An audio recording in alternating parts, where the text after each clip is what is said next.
Ça veut dire que chaque transaction de nos clients est passée au scanner à travers d'une quarantaine de points de contrôle. C'est comme si tu emmenais ta voiture au contrôle technique, tu passais ta voiture sur le banc de test et qu'on vérifiait la pression des pneus, le niveau d'huile. Nous, on fait pareil avec les transactions comptables, évidemment, de nos clients. Alors, l'IA, elle est en capacité de mettre en évidence les transactions présentant un comportement atypique, c'est-à-dire celles nécessitant un haut niveau de jugement professionnel de la part de nos équipes pour être bien auditées. Bonjour à tous et bienvenue dans AI Experience, le podcast qui démystifie l'intelligence artificielle. Je m'appelle Julien Rodelsperger et nous allons découvrir comment l'IA est en train de changer le monde. Et pour cela, j'ai le plaisir d'être accompagné par Xavier Nifle, qui est associé audit secteur des technologies, membre du Codir Audit, en charge du Digital Audit et de l'innovation chez KPMG. Aujourd'hui, nous allons donc parler de finance, d'audit et de la manière dont l'intelligence artificielle transforme ce secteur. Bonjour Xavier, merci de participer à cet épisode d'AI Experience. Comment vas-tu ? Écoute, je suis en pleine forme. Tu sais, pour un ingénieur comme moi, et j'allais dire plus généralement pour un technophile, on vit quand même une période de dingue. Moi, j'ai pu l'observer. On est clairement rentré dans le 21e siècle avec l'émergence de l'IA et de l'IA générative. Je crois vraiment que jamais une techno n'a aussi vite envahi nos vies personnelles. Mais la société civile et aussi le monde de l'entreprise. Alors, je suis vraiment ravi de pouvoir échanger avec toi sur l'impact de l'IA en entreprise et aussi sur l'impact de l'IA dans l'audit. Eh bien, écoute, avec grand plaisir. Alors, on va commencer très simplement, Xavier, parce que tout le monde n'est pas spécialiste de la finance ou de l'audit. Pour mettre un peu à l'aise nos auditeurs, on peut se dire que l'audit, la finance, tout ça, c'est des trucs un peu compliqués. Est-ce que tu peux expliquer simplement ce qu'est un auditeur et peut-être ce que ce n'est pas ? Et bien sûr. Alors, l'économie, qu'elle soit d'ailleurs locale ou mondiale, repose sur des relations entre partenaires. Alors, on pense tout de suite aux relations d'affaires entre deux entreprises, mais ça va en réalité bien au-delà. Une entreprise, tu sais, interagit avec de nombreuses parties prenantes, à commencer par ses salariés, ses actionnaires, ses investisseurs et même l'État. Et pour que cet écosystème fonctionne correctement, il est essentiel que la relation entre ces parties soit basée sur un principe fort qui est celui de la confiance. Et c'est là qu'intervient le rôle de l'auditeur. Ce rôle est tout simplement d'apporter cette confiance, notamment en contrôlant à la fois la communication financière et la communication extra-financière des entreprises. Et avec l'essor de l'intelligence artificielle, qui est aujourd'hui de plus en plus utilisée en entreprise, le monde économique va avoir de plus en plus besoin de tiers de confiance. Alors tu vois, l'audit, c'est à la fois un beau métier et c'est même au-delà un métier d'intérêt général. Alors, l'audit, c'est un métier historique, évidemment, pour KPMG, comme tous les grands cabinets de conseil du monde.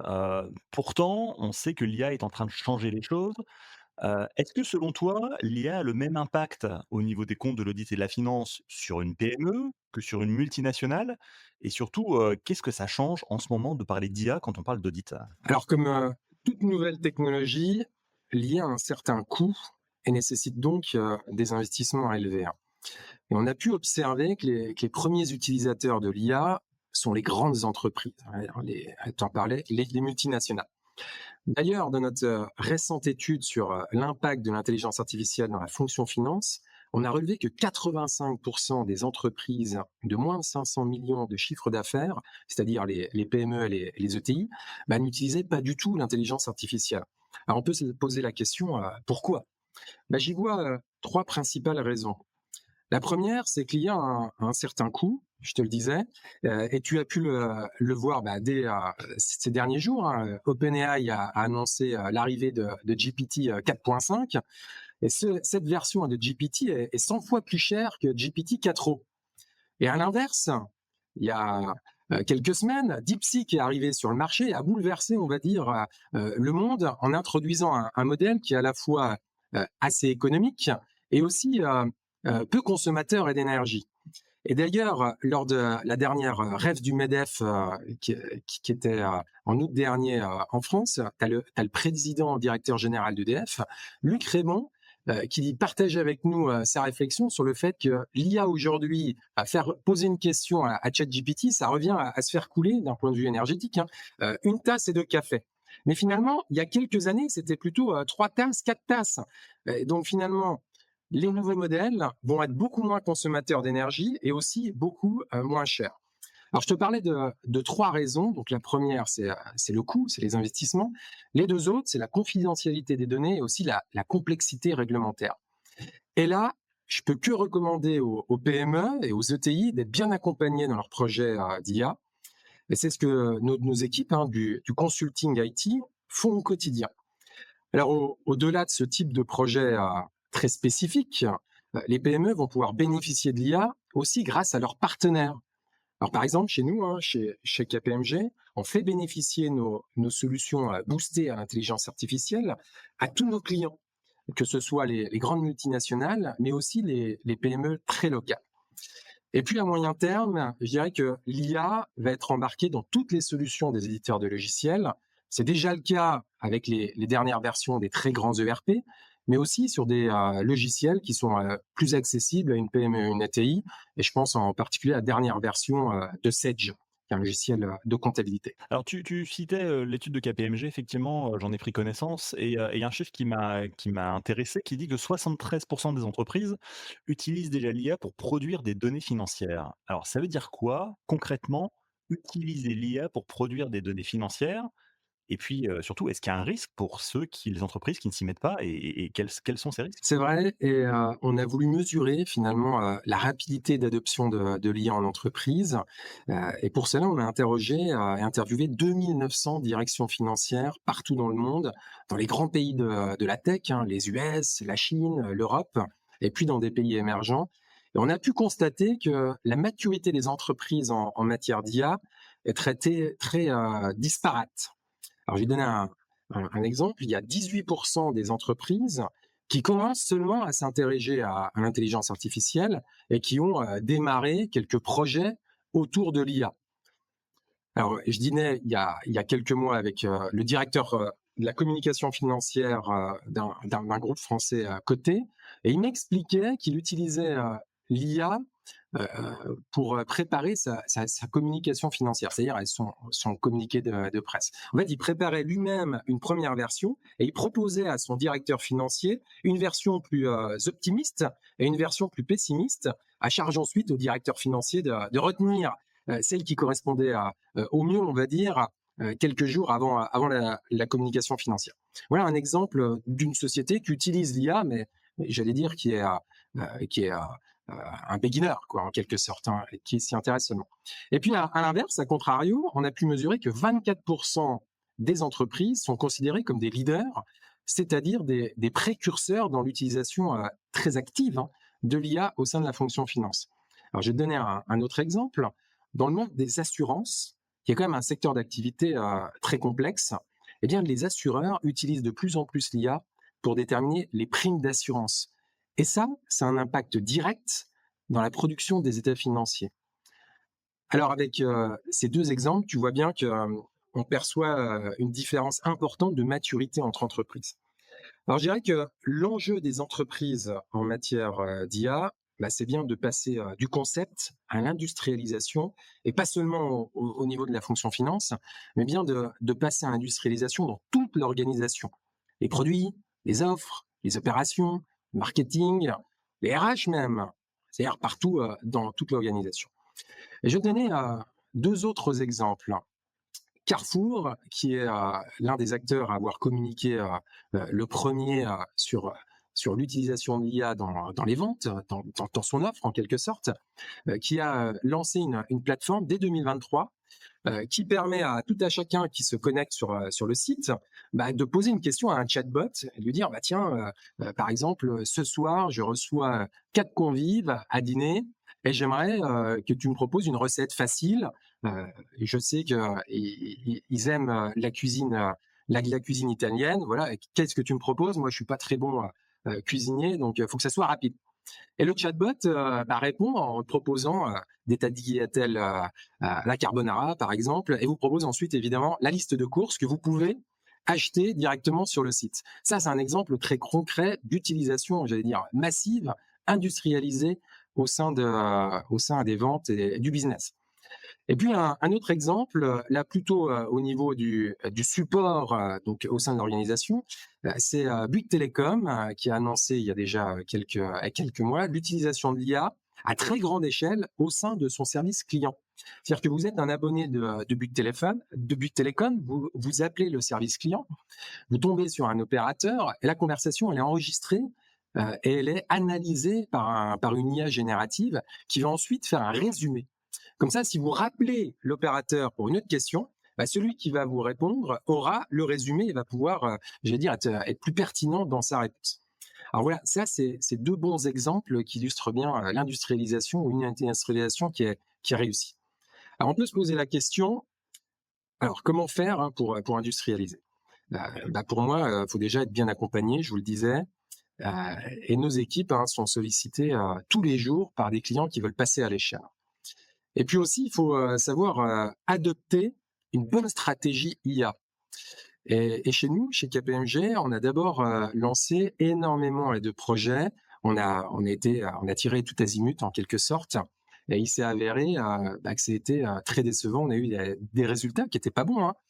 Et on a décidé progressivement de recentrer nos efforts sur quelques cas d'usage qui fonctionnent bien, comme par exemple la recherche documentaire, l'analyse de conformité, la détection des erreurs, et on a investi uniquement sur ces cas-là.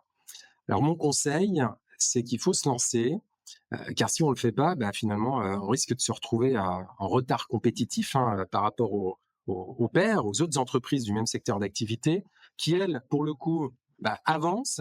Et si on veut donc éviter que nos solutions et que nos offres prennent un coup de vieux, il faut y aller. Et puis, finalement, si on n'avance pas, on ne pourra pas bénéficier, parce que c'est un des gros avantages quand même de l'IA, c'est de prises de décision qui sont efficaces, plus précises, grâce à l'analyse de données en masse qui est proposée par cette techno. Puis enfin, je dirais que c'est probablement le plus important. Si vous voulez continuer à attirer des talents, il faut investir. Et là, je partage avec toi une expérience, c'est qu'au sorti du confinement, parce que je reçois beaucoup de candidats qui souhaitent rejoindre nos équipes.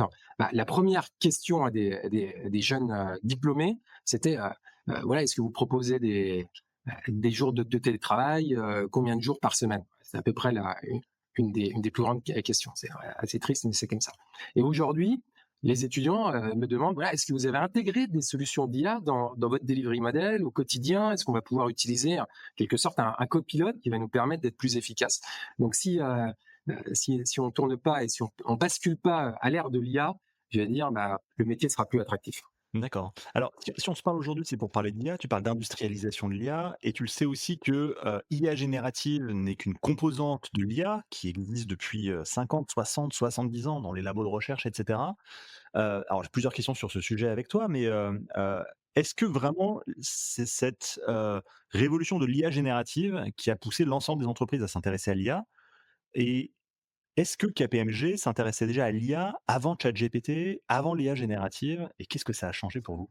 Mais alors, on n'a pas attendu ChatGPT pour s'intéresser à l'IA, et on travaille déjà depuis de nombreuses années alors avec des partenaires, éditeurs de logiciels, sur des algorithmes d'IA. C'était pas encore de l'IA générative, mais qui permettent notamment d'identifier les signaux faibles. Je t'expliquerai tout à l'heure comment ça se passe très concrètement. Donc en réalité, ça fait 5-6 ans maintenant qu'on s'intéresse, plus qu'on s'intéresse, et qu'on investit dans des solutions à base d'intelligence artificielle. Et moi, j'ai des clients éditeurs de logiciels qui m'expliquaient que ça fait, comme tu le dis, 30 ans qu'ils font de l'IA avant l'heure, en quelque sorte, pour toujours plus proposer, j'allais dire, euh, de la valeur ajoutée à leurs clients. D'accord. Et est-ce que toi qui t'intéresses beaucoup à ces technologies, est-ce que tu as vu venir ChatGPT? C'est une question que je pose souvent à mes invités parce que ça m'intéresse. Ça a été un vrai moment de flexion, vraiment dans tout ce qui est dans toutes ces technologies. Je suis curieux de savoir si tu l'as senti venir et surtout qu'est-ce que tu en as pensé et qu'est-ce que tu t'es dit, dans les semaines qui ont suivi la sortie, novembre 2022 de la première version de ChatGPT? Écoute, moi, j'ai été émerveillé. Aujourd'hui, je l'utilise tous les jours, au quotidien, pour des travaux qui sont parfois assez simples, des tâches administratives, de la traduction de documents, et parfois pour lui poser des questions un petit peu plus tricky, presque pour percevoir ses limites ou évaluer ses limites en matière de diligence d'audit, de procédure d'audit. Et pour répondre à ta première question, j'ai toujours su que la prochaine étape en matière d'interaction finalement avec les solutions, avec les ordinateurs, c'était la voix. Et je crois beaucoup en une interaction homme-machine à travers la voix. Alors, je ne pouvais pas imaginer qu'on allait pouvoir interagir comme on le fait aujourd'hui avec un chat GPT, mais finalement, j'étais pas très très loin, mais j'avais pas encore nommé cette IA générative. Et est-ce que tu dirais qu'au cours des 2-3 dernières années, le nombre de projets à base d'IA a vraiment augmenté de manière exponentielle? Est-ce qu'il y a une vraie différence entre avant ChatGPT et après ChatGPT? Alors, je distinguerais peut-être deux périodes. C'est vrai que dans les mois qui ont suivi l'annonce de ChatGPT, donc c'était en novembre 2022, la plupart des éditeurs, puisque tous les médias ne parlaient que de ça, ont finalement intégré le nom IA dans leur solution, mais sans forcément faire évoluer leur solution. Donc là, c'était un peu de l'IA washing, en quelque sorte. Et puis progressivement, parce que aussi, comme je te le disais, toi, on a testé énormément la machine, voir les frontières finalement, jusqu'où on pouvait aller. On sait aujourd'hui les cas d'usage qui fonctionnent bien et on recentre vers ce qu'on appelle des agents IA. C'est-à-dire, c'est des solutions à base d'IA ou d'IA générative qui permettent d'adresser peut-être qu'un seul cas d'usage, mais qui l'adressent de manière exceptionnelle.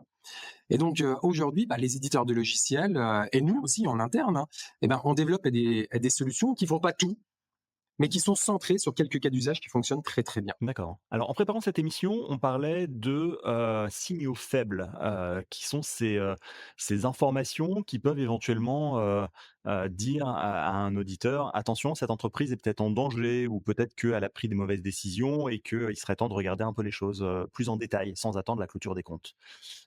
Tu me disais que l'IA pouvait avoir un rôle à jouer dans ce domaine. Est-ce que tu peux juste réexpliquer rapidement le principe et comment ça fonctionne? Exactement. Alors je te le disais, il y a quelques années déjà, on a commencé à travailler sur un nouveau concept en audit qu'on appelle le transaction scoring. Et aujourd'hui, on a donc développé cette solution avec un partenaire, un éditeur de logiciels, et on l'a déjà déployé chez des dizaines de milliers de clients à l'échelle du monde. J'allais dire, c'est plus de la science-fiction, c'est du concret, c'est du quotidien. Alors, en quoi c'est une révolution en audit, en tout cas, c'est parce que cette solution, elle permet tout simplement l'évaluation des risques, non plus comme avant au niveau d'un agrégat comptable, comme le chiffre d'affaires, mais directement au niveau d'une transaction. Ça veut dire que chaque transaction de nos clients est passée au scanner à travers d'une quarantaine de points de contrôle. C'est comme si tu emmenais ta voiture au contrôle technique, tu passais ta voiture sur le banc de test et qu'on vérifiait la pression des pneus, le niveau d'huile. Nous, on fait pareil avec les transactions comptables, évidemment, de nos clients. Alors, l'IA, elle est en capacité de mettre en évidence les transactions présentant un comportement atypique, c'est-à-dire celles nécessitant un haut niveau de jugement professionnel de la part de nos équipes pour être bien auditées. Alors, je vais te donner un exemple ou deux. Le premier, c'est tu audites un restaurant et tu vas voir dans un restaurant, le ticket moyen, par exemple, c'est 50 euros. Et bien là, l'IA va détecter des tickets qui sont très éloignés finalement de cette moyenne. Par exemple, un ticket à 5 000 euros. Alors, on pourrait se dire, c'est complètement fou. Dans un restaurant, on ne peut pas avoir un ticket à 5 000 euros. On ne sait pas. Peut-être que c'est faux, peut-être que c'est juste. Il y a peut-être une privatisation pour un anniversaire de ce restaurant. Ça, c'est le type de transaction qui sera capté, on va dire, par la solution. Alors, tu vas me dire, ça, c'est un, une, je veux dire, un signal faible qui était facilement identifiable, même à la main. On prend Excel et puis on arrive à retrouver l'information. Mais en fait, on a des contrôles qui utilisent des algorithmes d'IA beaucoup plus puissants et qui vont venir à détecter tout ce qui déborde finalement du flux normal de l'activité. Alors là, je vais te prendre un autre exemple un peu plus puissant. Dans les très très grandes entreprises, tu parlais tout à l'heure à des multinationales, généralement elles publient leurs comptes très rapidement, peut-être en janvier ou début février. Et donc elles ont besoin d'avoir un process d'arrêter des comptes qui est très rapide, qu'on appelle fast close. Et pour cela, elles déterminent les écritures de clôture, par exemple leurs provisions sur les factures qu'elles doivent émettre juste après la clôture ou les factures qu'elles attendent de leurs fournisseurs au titre de la période auditée. Ces écritures doivent être comptabilisées très rapidement après la clôture. Eh bien, l'IA nous permet d'identifier si certaines écritures sont pas comptabilisées à un timing anormal. C'est-à-dire, elles devaient être comptabilisées à J+2, elles sont comptabilisées à J+20. Ça veut pas dire que c'est faux, mais ça doit être analysé. Donc, c'est justement ce que notre technologie met en évidence. Et grâce à cette solution, on est en capacité également de l'alimenter tout au long de l'année pour pouvoir faire un audit, comme tu le disais, en quasi temps réel. Et ça apporte beaucoup de bénéfices finalement à nos clients. Hein. Ouais, d'abord, comme tu audites 100% des transactions, tu bénéficies ou tu fais bénéficier à tes clients d'un audit sans angle mort, ce qui en même temps protège beaucoup plus leur réputation. Et puis aussi, ça permet de concentrer l'effort d'audit sur ce qui compte vraiment, c'est-à-dire les transactions les plus risquées. Et là, on propose un audit qui est à la fois plus intéressant pour nos clients, parce qu'on s'intéresse à ce que eux-mêmes trouvent intéressant, et puis aussi pour nos équipes. Hein. Et on identifie aussi très tôt les transactions qui présentent un haut niveau de risque, qu'elles soient d'ailleurs d'erreur ou de fraude. Ça permet à nos clients finalement de les adresser au plus vite et de corriger finalement leur compte. Et puis enfin, on étale l'effort d'audit tout au long de l'année. Et ça permet à nos clients de plus être accaparés par les demandes des auditeurs sur une période très courte, mais au contraire, ils peuvent mener de deux fronts, j'allais dire, nos demandes, mais aussi leur activité. Donc je dirais que l'audit en continu avec ce type de technologie permet tout simplement aux directions financières de plus avoir le regard coincé dans le rétro sur leur clôture, mais qu'elles puissent se concentrer sur les opérations en cours, et c'est l'avenir, tout en dormant l'esprit tranquille. Est-ce que tu dirais que l'IA prend le job des auditeurs? Est-ce que, on peut dire que, l'IA fait le boulot de 3 ou 4 auditeurs en temps réel, 24 heures sur 24, 7 jours sur 7? Est-ce qu'aujourd'hui, c'est facile d'être un auditeur à l'ère de l'IA? Je dirais que ça n'a alors et je sais pas si c'est facile, mais ça n'a jamais été aussi intéressant. Je vais t'expliquer pourquoi. Parce que nous, on perçoit l'IA comme un copilote. Donc l'IA va adresser les travaux chronophages, les plus rébarbatifs, qui sont souvent perçus comme à faible valeur ajoutée. Alors, ça ne veut pas dire qu'ils sont à faible valeur ajoutée pour l'audit, pour la qualité du dossier de nos attestations. En revanche, voilà, pour nos équipes, aller réconcilier deux documents et le faire 100 fois, 200 fois à la chaîne, c'est pas ce qu'il y a de plus fun. Hein, on se le dit en toute transparence. Hein. Donc tout ce qui est transactionnel, donc l'audit des factures d'achat, des factures de vente, tout ceci va être complètement automatisé pour que nos équipes puissent se concentrer sur ce qu'il y a de plus intéressant. Et pour moi, ce qui est de plus intéressant en audit, c'est les interactions avec nos clients, être au contact de leurs équipes pour mieux comprendre leurs enjeux, les projets sur lesquels ils travaillent, pour les accompagner dans leur transformation très concrète au day-to-day, au quotidien. D'accord, OK, très bien. Et c'est difficile aujourd'hui de parler d'IA sans parler de protection des données personnelles. Ça veut dire que quand, une IA analyse les comptes d'une entreprise, ces données peuvent partir, sur des serveurs hébergés parfois, ailleurs, sans qu'on sache vraiment bien ce qui se passe. C'est un peu une boîte noire, ces algorithmes. Heu, quel est ton message, toi, aux chefs d'entreprise qui se posent ce genre de questions? Et puis, comment tu parles du sujet, protection des données personnelles et puis, gestion des données plus globalement?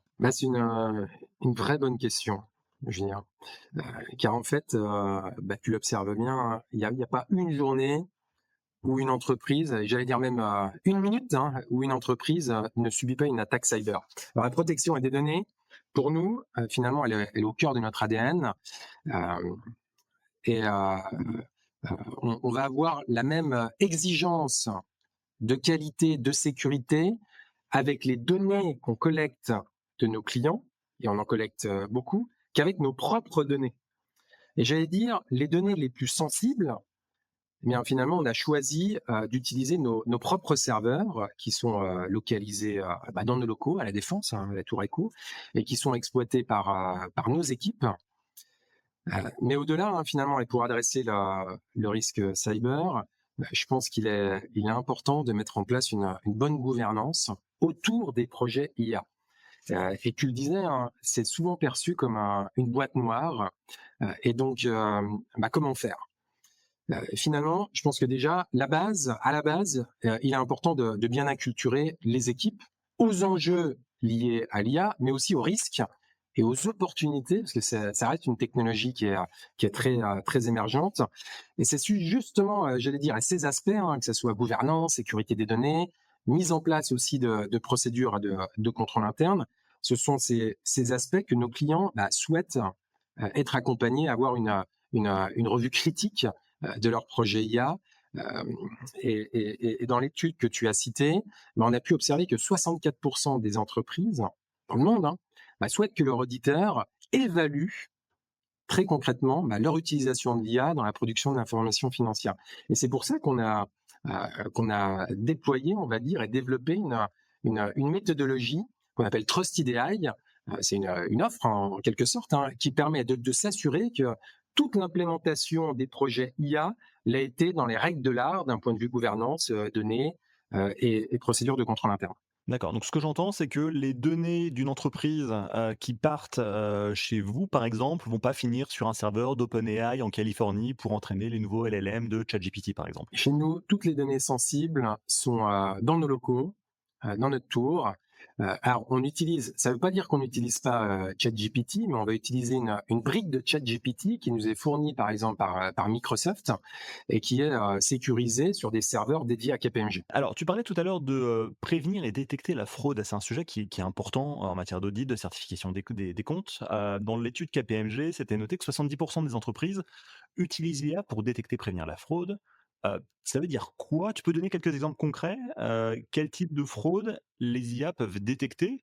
Et surtout, est-ce qu'elles s'améliorent pour en détecter de nouvelles? Alors, tu as raison, parce qu'aujourd'hui, avec l'IA, c'est super simple de falsifier un document pour, j'allais dire, couvrir une fraude. Et l'exemple le plus médiatique ces derniers mois, c'est une affaire, j'en suis sûr que tu la connais, qui a concerné une célèbre marque de prêt-à-porter. Et tu sais, c'est là où la trésorière a détourné 100 millions d'euros. Alors, je te passe l'histoire des jets privés, du penthouse à Miami. En fait, la question, c'est comment elle a pu tromper une grande entreprise française et tromper ses auditeurs. Alors, ce qu'on comprend d'après les médias, parce qu'on n'a pas eu accès au dossier, évidemment, c'est que la trésorière, elle a falsifié des pièces comptables, de faux relevés bancaires, elle a préparé de fausses réponses aux circularisations bancaires préparées par les auditeurs. Et dans ce cas-là, pour se prémunir, j'allais dire, d'un tel scénario, comment on s'y prépare? Eh bien, on travaille actuellement avec un groupe français des médias qui a, j'allais dire, à peu près les mêmes enjeux, les mêmes risques que nous. Et on travaille à développer un agent IA qui détecte si une pièce comptable ou un document a été tout simplement falsifié.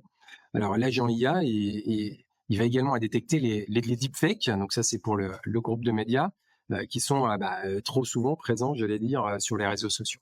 Alors, comment ça marche?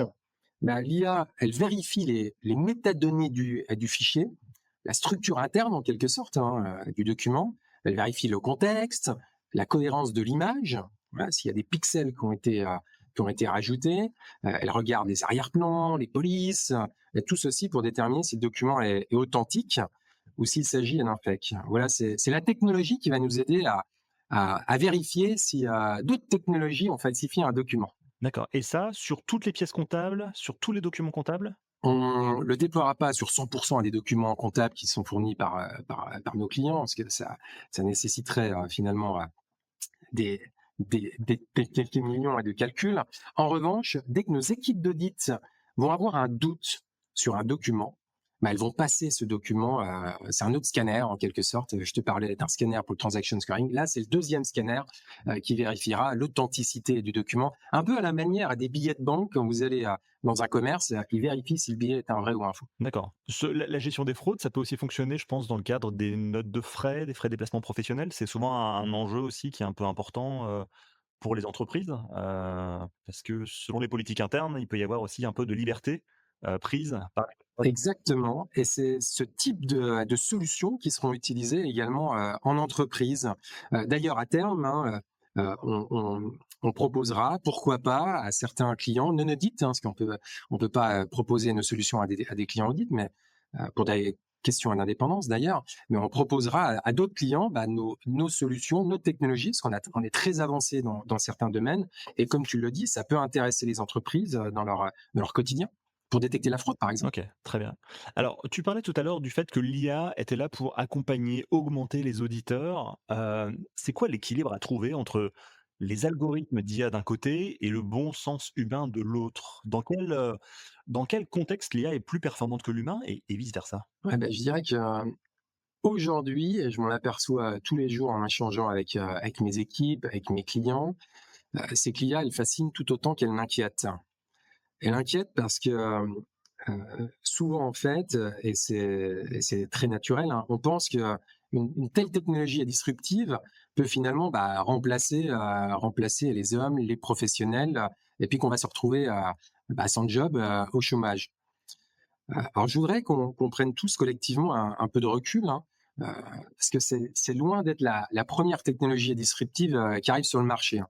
Moi, ça fait 20 ans que j'ai intégré KPMG, donc j'ai 20 ans d'expérience, et j'ai vu émerger, j'allais dire, pas mal de technologies qui se voulaient disruptives, et je vais t'en citer quelques-unes, ça te fera peut-être sourire, hein. Ça a d'abord commencé avec le RPA, tu sais, c'est l'automatisation des processus.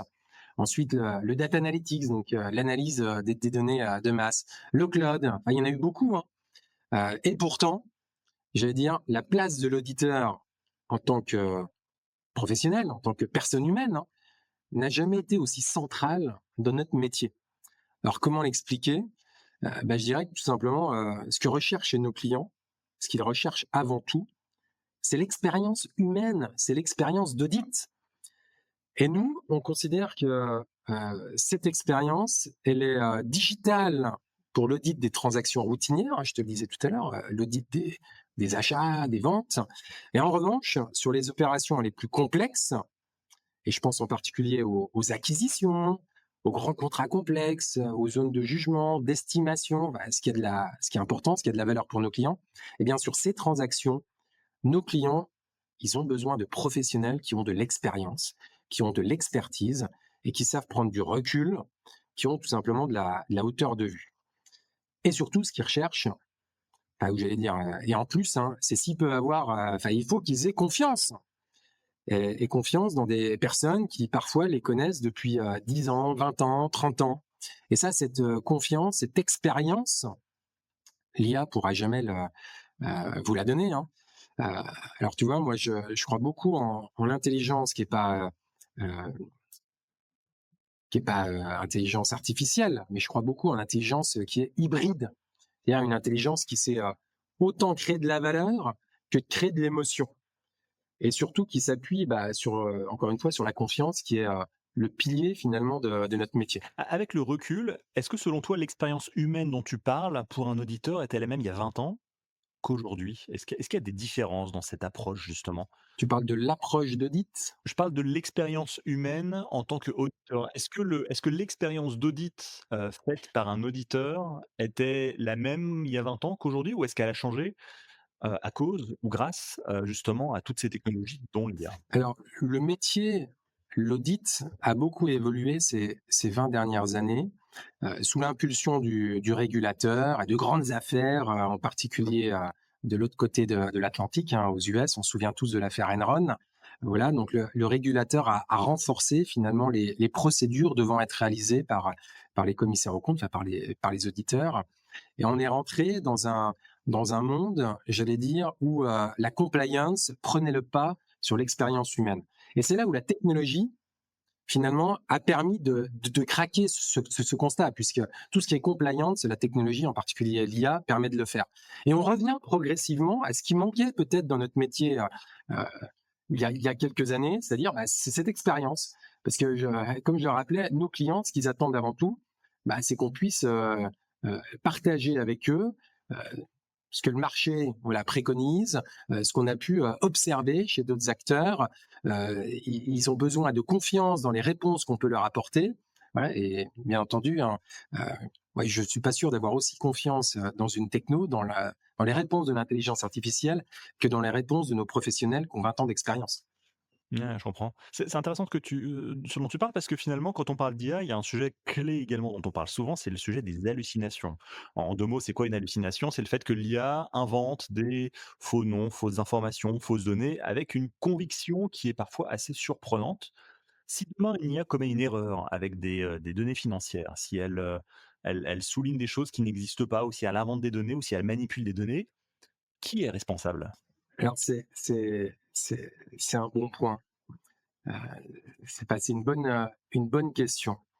Et je crois que la réponse, c'est tout simplement de dire que nous, on considère pas l'audit comme le secteur de l'automobile, tu vois, ou dans le secteur de l'automobile, quand une voiture autonome a un accident, bah, là, on peut légitimement se poser la question de qui est responsable. Finalement, est-ce que c'est le constructeur ou est-ce que c'est le conducteur? Moi, je pense que cette question, elle se pose pas dans notre métier, dans l'audit, car on considère que le dernier kilomètre de tous nos travaux, de toutes nos diligences d'audit, doit systématiquement passer dans les mains de nos professionnels, donc de nos équipes. On considère, chez KPMG en tout cas, hein, que l'IA doit fonctionner comme un copilote au service de nos équipes. C'est-à-dire qu'on ne croit pas du tout en un audit 100% automatisé. Et pour ça, je vais te raconter, enfin, j'aurais partagé avec toi une de mes récentes expériences qui va bien illustrer cela. Alors, l'un des meilleurs cas d'usage, et je te le disais tout à l'heure de l'intelligence artificielle, dans notre métier, dans l'audit, c'est la recherche et documentaire. Et on a créé un agent IA qui permet d'analyser un contrat ou une transaction complexe. Elle propose en quelque sorte le bon traitement comptable en s'appuyant uniquement sur nos ressources documentaires. Tu vois, par exemple, on a en tant que ressource, hein, on a une interprétation des normes comptables internationales, donc il y a des IFRS propres à KPMG. Et il y a quelques mois, je recevais un client à la Tour Écho, à la Défense, dans nos locaux, et en particulier de notre espace est dédié à l'innovation. Je lui présentais nos différentes solutions, celles sur le transaction scoring, mais aussi tous nos agents IA sur lesquels on travaille, dont cette version donc, qui permet de la recherche et documentaire. Et je lui demandais, voilà, est-ce que tu as une question technique pour laquelle tu souhaiterais avoir une réponse? Évidemment, cette personne avait une question, on l'a passée dans notre agent, et l'agent, en 3 secondes, voilà, a fait une réponse. Et je lui ai dit, bah, attends, la réponse, on va pas la prendre comme argent comptant, c'est le propos de ta question, mais au contraire, je vais l'envoyer à notre cellule technique, donc qui est composée de professionnels qui ont parfois 30 ans d'expérience et qu'on a vu passer des questions, pour vérifier voilà, si cette question est bien exacte. Eh bien, notre cellule technique nous a répondu que la réponse de l'intelligence artificielle, donc de notre agent IA, n'était pas fausse, elle n'était pas incorrecte, mais elle était incomplète. Elle l'a complétée. Alors ça veut bien dire que la technologie, c'est pas infaillible, comme j'allais dire des professionnels, personne n'est infaillible, hein. En revanche, voilà, ça montre bien que la valeur, elle n'est pas dans les 90% qui seront complètement automatisés, mais elle est vraiment dans le dernier mile, en quelque sorte, le dernier kilomètre, celui qui va être adressé par nos auditeurs et qui vont vérifier ce que la techno va produire et puis la corriger et proposer une réponse de qualité à nos clients ou à nos équipes. D'accord. Est-ce que tu as déjà travaillé ou entendu parler d'entreprises, de chefs d'entreprise qui disent: «Ah non, non, moi l'IA surtout, je veux pas en entendre parler, vous auditez mes comptes, mais je veux pas que vous touchiez à l'IA, avec mes comptes». Est-ce que ça existe? Alors non, je pense que nos clients sont curieux. Ils ont une certaine appétence pour la technologie, en particulier pour l'intelligence artificielle.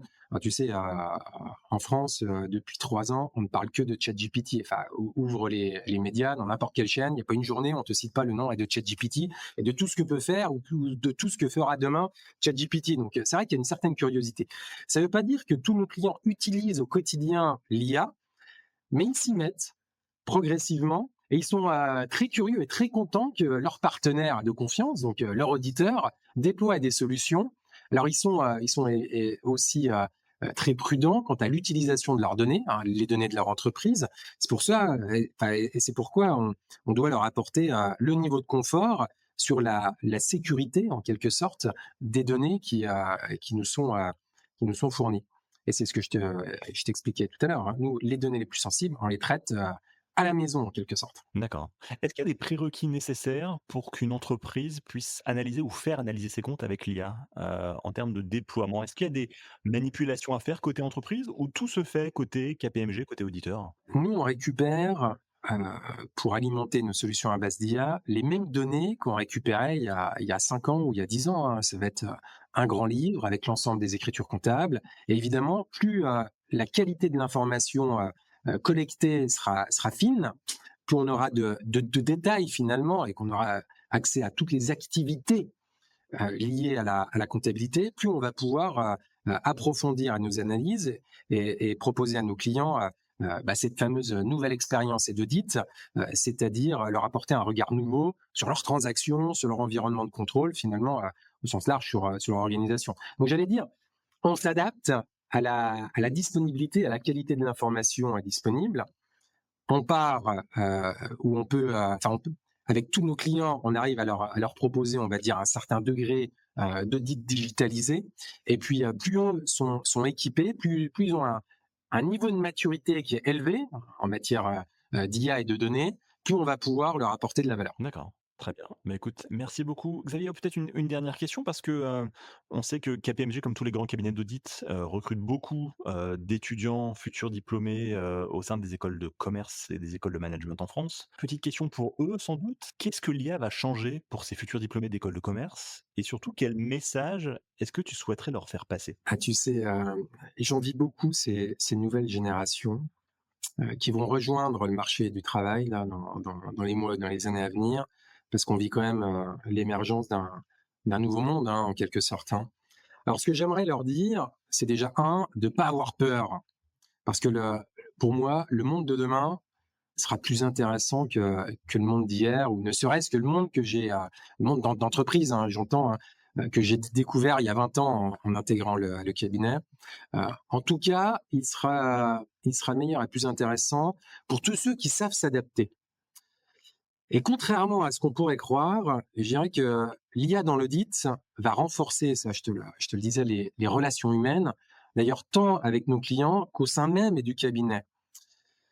Ouais, toutes les tâches administratives, toutes les tâches rébarbatives vont être totalement automatisées.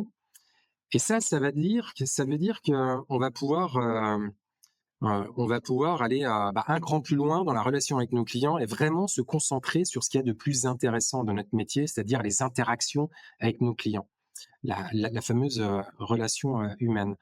Donc, on n'est pas en train de créer un audit robotisé, mais au contraire un audit profondément humain. Et la preuve, hein, c'est qu'on n'a jamais recruté autant de profils, autant de candidats que cette année. Alors, je dirais quand même également que les profils et des candidats qu'on recrute sont pas tout à fait les mêmes que les profils d'il y a 20 ans. On a élargi en quelque sorte le terrain de jeu de nos équipes et aujourd'hui, voilà, ils travaillent sur des sujets peut-être davantage data, davantage liés, comme tu le disais, à l'intelligence artificielle. Je donne un exemple, hein, on apporte du confort, de la confiance, aussi sur les solutions d'IA ou les projets IA qui sont utilisés par nos clients. Et dans ce contexte, on a de plus en plus besoin de profils type ingénieur, data analyst. Donc je dirais que, en résumé, hein, l'audit de demain, c'est un métier en quelque sorte 2.0 qui est complètement en phase avec son époque, avec le 21e siècle, et qui est surtout intellectuellement hyper stimulant. Et c'est pour moi le plus important, la relation humaine occupe la place centrale. D'accord. Donc l'auditeur nourri, piloté, copiloté à l'IA, ça reste un métier d'avenir? Ça reste pour moi plus que jamais un métier d'avenir pas pour nous et les cabinets, un métier d'avenir pour l'économie mondiale. Parfait. Bah, écoute, merci beaucoup Xavier. Alors à la fin de chaque épisode, l'invité du jour doit répondre à une question posée par l'invité précédent. En attendant d'écouter la tienne, je vais te laisser écouter celle d'Édouard Marguin, qui est le cofondateur d'Upseller, une solution basée sur l'IA qui permet aux e-commerçants de générer instantanément leurs fiches produits. On écoute sa question. L'IA permet d'optimiser énormément de tâches, mais selon toi, quelle est la seule tâche qu'une IA ne pourra jamais remplacer dans une entreprise? Tu vois, on dit souvent que l'IA, les agents IA permettent de prendre des décisions éclairées? Eh bien, je serais bien avisé si j'étais patron d'une multinationale, de suivre 100% les recommandations de l'IA parce que on dit toujours qu'il faut avoir un certain instinct pour agir et pour piloter un grand groupe. Voilà, donc je dirais que l'instinct, c'est vraiment quelque chose que pourra jamais reproduire l'intelligence artificielle. Très bien, parfait. Alors à toi à présent, quelle question est-ce que tu aimerais poser au prochain invité? Alors, si tu avais la possibilité de voyager dans le temps, que ce soit à la fois dans le futur comme dans le passé, quelle période choisirais-tu et surtout pour quelle raison? Très bien. Eh bien, merci beaucoup de ta participation, Xavier Nif. Je rappelle que tu es associé audit chez KPMG. Merci d'avoir participé à ce podcast. Si vous avez aimé cet épisode, n'oubliez pas de vous abonner à l'émission sur votre plateforme de podcast préférée. Votre soutien compte et vos commentaires peuvent aider à partager cette expérience avec d'autres. Vous pouvez aussi visiter le site web ai-experience.io pour aller plus loin. À très vite pour un nouvel épisode.